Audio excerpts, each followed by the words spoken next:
Namaste, good morning, friends. My name is Arnav. I'm so happy to be sharing prose by Swami Kriyananda from his book, The Promise of Immortality, on this wonderful occasion of Yogananda Fest. And I'm very grateful for the opportunity to share this particular topic on light. We are warriors of light, and it's very pertinent during these times to talk about the light of God. The redeeming light.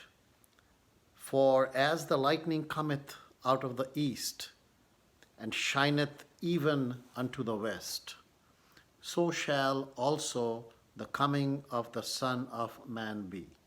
This is from Matthew chapter 24, verse 27. Certainly, it is not common and may never even happen for lightning to flash from one side of the horizon all the way to the opposite. The Bible repeatedly describes the inner light as appearing eastward in the forehead. East in mystical writing is situated in the forehead. Here it is that the divine light is first seen. The light of the body is the single or spiritual eye, visible between the eyebrows when the mind is calm and at rest. In meditation, this light enters the brain and after a time fills the whole body. Jesus was only describing the suddenness of the Christ light as it dawns upon the mind. The inner light has the power to effect this transformation. The sudden awakening suggested by the image of lightning, however, requires much preliminary work. A work not outward in the form of service or teaching or converting others, as people commonly believe, but inward. It is a process of inner purification. The inner light, when it comes, also heralds a higher state of consciousness. The higher this state, the more complete the inner change. In time, that light blazes as a million suns, as it is described in the Indian scriptures. Even ordinary human beings, long before they even see the inner light, use light as a metaphor for any sort of mental awakening. People's awareness darkens as their awareness becomes denser with matter identification. This indeed is the way cosmic creation is manifested. From spirit to divine ideation, to light and energy, to the seeming substantiality of matter, and from sattva guna to raja guna to tamoguna.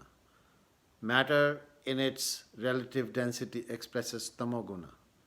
Energy, which itself displays light, appears dark in its manifestations as matter.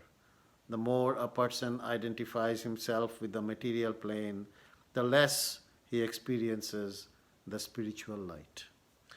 Around the bodies of saints, and especially around their heads, spiritually sensitive persons often see an astral light or aura.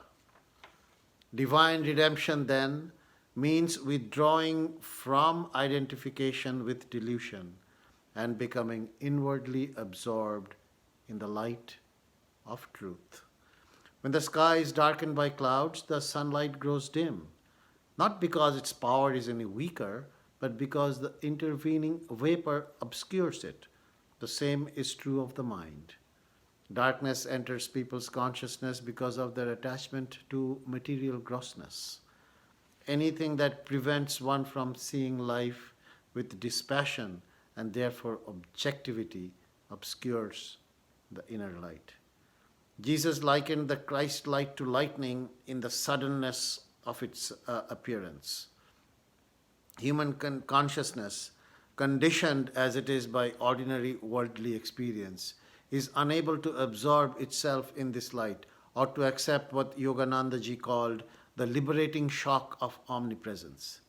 It is not that this light hurts the eyes. Indeed, they find it soothing. But it would be too great a shock to someone who was not ready to receive it.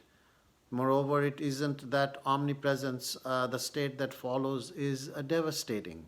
The ego, however, must be conditioned by long and deep meditation to surrender into a greater self awareness. As Yogananda ji said in the autobiography of a yogi regarding the samadhi state or supreme ecstasy, it can never come through one's mere intellectual willingness or open mindedness. It comes in time, however, with a natural inevitability to the sincere devotee. His intense cravings begin to pull at God with an irresistible force.